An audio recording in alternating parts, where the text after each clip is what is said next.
गंवार सास। ममता ने अपने बेटे को पढ़ा लिखा कर बड़ा आदमी बनाया। अब वो शहर में अपने परिवार के साथ रहता है।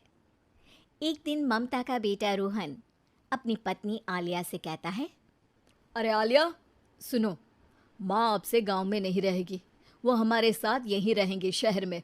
उनका कमरा आज नौकर से बोलकर अच्छे से साफ करवा देना। ओह, आज तो मेरी किटी पार्टी है, फिर मुझे जिम और फिर शॉपिंग। ठीक है, कल करवा दूंगी। अ, अच्छा, लेकिन माँ के सामने ये कपड़े नहीं चलेंगे। हाँ, तुम्हें साड़ी या सूट पहनना होगा। अरे बिल्कुल भी नहीं। मेरे मम्मी पापा ने इतना पैसा लगाकर शादी इसलिए नहीं की थी कि मैं अपनी मर्जी के कपड़े पहन ओढ़ भी ना सकूं। अ- अरे चलो, गुस्सा मत हो, लेकिन कुछ दिन तो माँ की खुशी के लिए कर सकती हो ना। लेकिन आलिया मानती नहीं। माँ आती है सिंपल सी साड़ी, झोला और चप्पल पहनकर। अरे रोहन, मैं इनके साथ कैसे रहूंगी? मेरी फ्रेंड्स क्या कहेंगी? ये तो पूरी गंवार लग रही है। आलिया, माँ गांव में रहती थी इसलिए ऐसी हैं।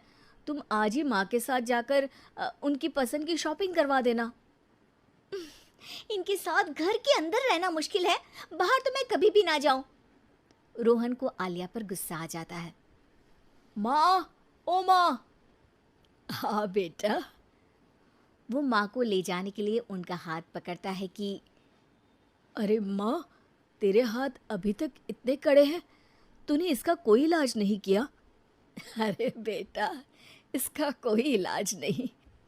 वैसे भी मुझे कोई शर्म नहीं कि मेरे हाथ मुलायम नहीं है, क्योंकि इन्हीं हाथों से मेहनत कर मैंने तुझे बनाया है बेटा। अगले दिन माँ, मैं ऑफिस जा रहा हूँ। कुछ लाना हो तो आलिया को बोलकर फ़ोन करवा देना। रोहन के जाने के बाद, आप ना आज कमरे में ही रहिएगा, घर में पार्टी है, मेरी सहेलियां आ रही हैं, मैं उन लोगों के सामने आपको नहीं ला सकती हूँ। ठीक है बहू, लेकिन तुम कहो तो मैं कुछ खाने को बना दूँ तुम लोगों की पार्टी के लिए।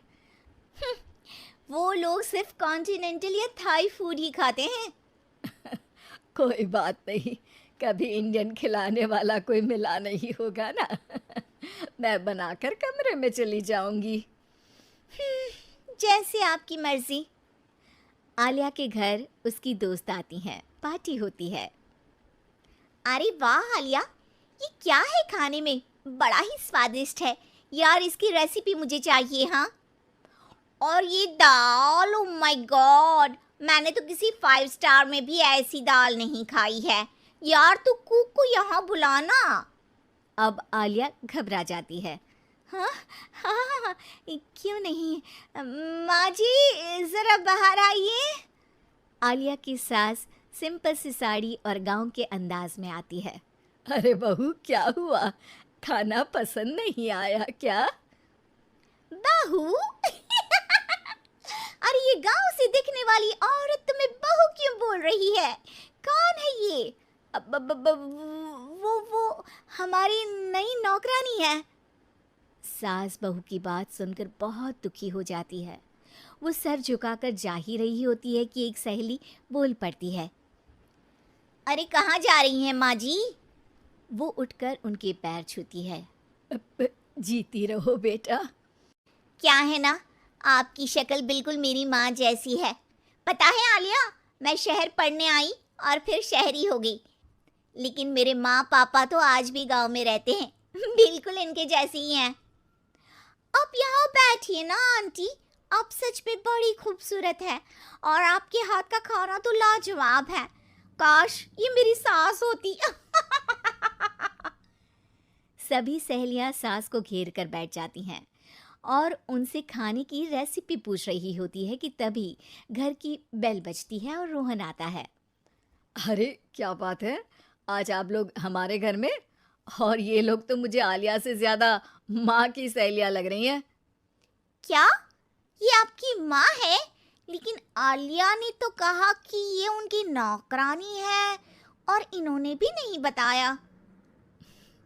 वो नहीं बताएंगी, क्योंकि उनके लिए बच्चों की इज्जत और उनकी खुशी सबसे पहले है। मुझे माफ कर दो, मुझे इन्हें तुम लोगों से मिलवाने में शर्म आ रही थी कि तुम लोग क्या कहती? अरे अब तो हमें शर्म आ रही है कि तुम हम लोगों की सहेली हो। हाँ, जो माँ जैसी सास को नौकरानी बोले वो हमारी सहेली नहीं हो सकती। ये बोलकर सभी वहां से जाने लगती है कि सास बोलती है, आलिया की तरफ से मैं तुम लोगों से माफ़ी मांगती हूँ। उसने जो कहा उसके लिए मैं उसे माफ़ करती हूँ।